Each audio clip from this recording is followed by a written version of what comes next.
Hello, lovely people. I'm Debs. Welcome or welcome back to my channel, Raina Reads Stuff. I'm here in the book shack. It's October the 11th, Saturday, October the 11th, and today is the final day in both the US and the UK of Banned Books Week. I am wearing my Rebel Readers Read Banned Books sweatshirt. Last year, MJ at Reading This Life set up a challenge to read 24 banned books in 2024, which I did.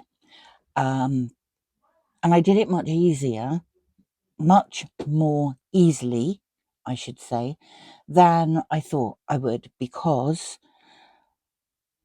it hadn't occurred to me until I checked the list of books that I'd read that some of these books would be banned. They were things like Alice in Wonderland by Lewis Carroll, banned book at one point. This year, I've fallen off the wagon a bit, but as it was Banned Books Week this week, I decided to read a book that I believe, or according to my research, is the most commonly banned book in the US, and that is this, 19 Minutes by Jodi Picoult. Now, I don't know if you've read this book. I read it. It was a very quick read. Do excuse the dog barking. I hope you can't hear it. It's quite a long book, and it's about a school shooting. So in this book, you have violence and you have a school shooting. It's about a youngster who is 18, who has been bullied pretty much every day of his school life since he started in kindergarten. And his final humiliation is that a letter he writes to someone that he cares about, an email he sends them declaring that he cares about them, is hijacked by that girl's friend and copied to everybody in the school. He is then set up to meet her in the canteen of the school, whereupon she knows nothing because the email never actually reached her. And he is then debagged, trousers and underwear, and humiliated in front of many, many students. He then goes to the school. He kills 9 students and a teacher, and injures a number of others. I think it was high teens. The thing about this book is the most common reason for it being banned in 98 school districts in the US is the one-time use of the word erection, which occurs on page 300 and something.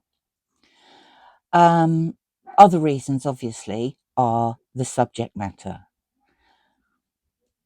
But the most common reason for banning this book is the use of the word erection. Personally, I do not think that reading this book is going to give any teenage boy an erection. I also don't think that not reading this book is going to stop any teenage boy from getting an erection. But that's just my view. Hey, what do I know? According to PEN America, 23,000 instances of book banning have been recorded by them in the last 4 years, since 2021. So that's almost 6,000 a year average.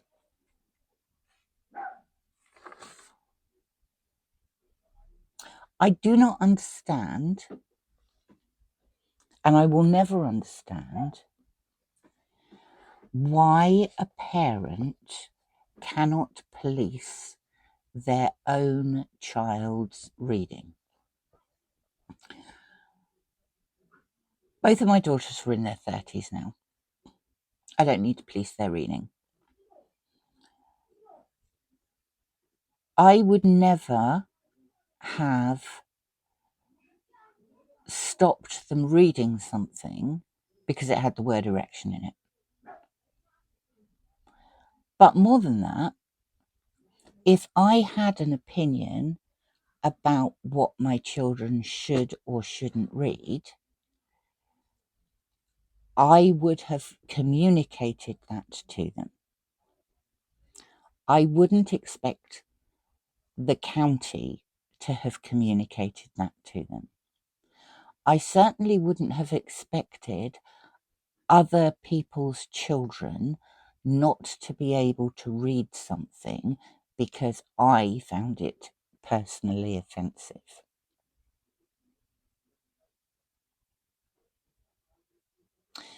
The reasons for banning books.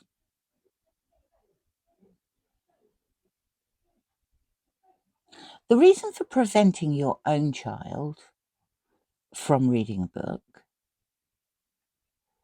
is valid according to your own set of personal morals and opinions, but they're not valid for anybody else's child. So these people who seek to have books banned wholesalely through schools in the UK, in the US, anywhere, should really just concentrate on their own parenting and let other people worry about theirs. Now, I know there's an argument that says book bans aren't actually book bans, but if you are restricting access to young people for whatever reason, it is a book ban. Don't care how nicely you wrap it up in other words, it's a book ban. And for many people, the types of books that are being banned are books that would seriously help them at the time they want to read them. And I'm talking predominantly about books about the LGBTQIA plus content, which is one of the most common reasons for a book ban. So the most common reasons for banning a book: sexual content, offensive language, unsuited to age group, LGBTQIA plus content, violence and racism. I don't know whether you saw a couple of weeks ago, my lovely friend Pat at Book Chat with Pat put out a video to mark her 5,000th subscriber. And it was called the Mirrors and Window Tag. And it took an educational theory or practice that when you're reading books, you need to be able to see your own lives reflected back at you. And also, you need to experience other people's lives and things that are completely unknown on a personal level to you. And in banning books, you're taking that away from kids. Where do they go if they can't or feel they can't talk to anybody about their sexuality? If they can't see their own confusion and questions reflected in a work of fiction? Where do they go? Who helps those kids? I genuinely do not believe, as a heterosexual white woman, that reading a book about the LGBTQIA plus community is going to change my heterosexuality any more than it's going to change the colour of my skin. To even think that might happen is ludicrous.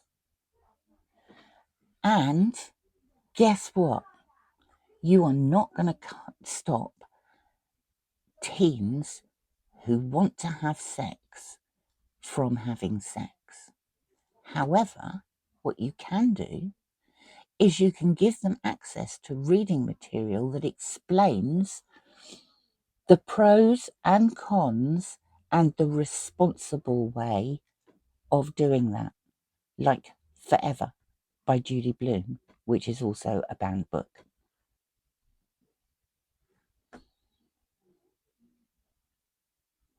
I am really, really anti-banned books. There's books I've read that I don't agree with, but it does open up a discussion in my head as to why I don't agree with it, what points I feel are valid and what points aren't. This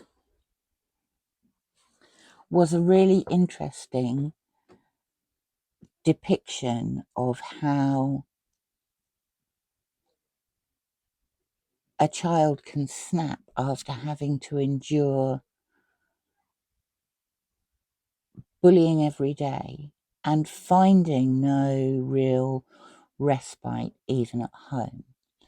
In this book, Peter, who is the school shooter, his older brother has been killed in a drunk driving accident a year before what happens in the book occurs. But his older brother was a golden boy, straight A's, on the football team, very athletic, very popular. And so Peter found himself compared unfavourably to his older brother at school. And in fact, his brother was part of the bullying element at his school. His parents were hardworking, but didn't know what was going on with his life. He'd had a friend when he was younger called Josie. She was the daughter of a judge, a single parent. Josie's never known her father. And she and Peter were friends until it got to the stage where the need to be popular and fit in to avoid the situation that Peter was in made Josie cave and do whatever she could to fit in. This happens. It happens in schools. Okay, not everybody grabs a few guns and goes and shoots people. But the bullying occurs. Where do bullied kids who aren't getting any sort of respite, where do they go if books about bullying are banned? Anyway, that's just my rambling thoughts on banned books in general. Don't do it. And this one in particular, which appears to have been banned often for the singular use of the word erection.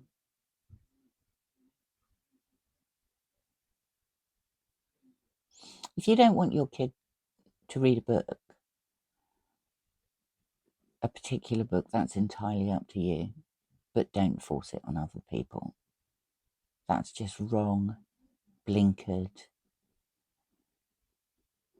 and could be damaging. It could be damaging if young people cannot find access to their own books that are mirrors. It's important. I'll stop. Yeah, I'll stop now. Just my view. Thank you very much for popping by. I hope you all continue to read banned books, because some of those books on the list are just staggering. Incidentally, PEN America's tagline for this year's Banned Books Week was "Censorship is so 1984," which I just think is very cool. Thank you for stopping by. Always lovely to speak to you. I will see you again tomorrow for my weekly reading wrap-up. Until then, have a lovely weekend. Bye for now.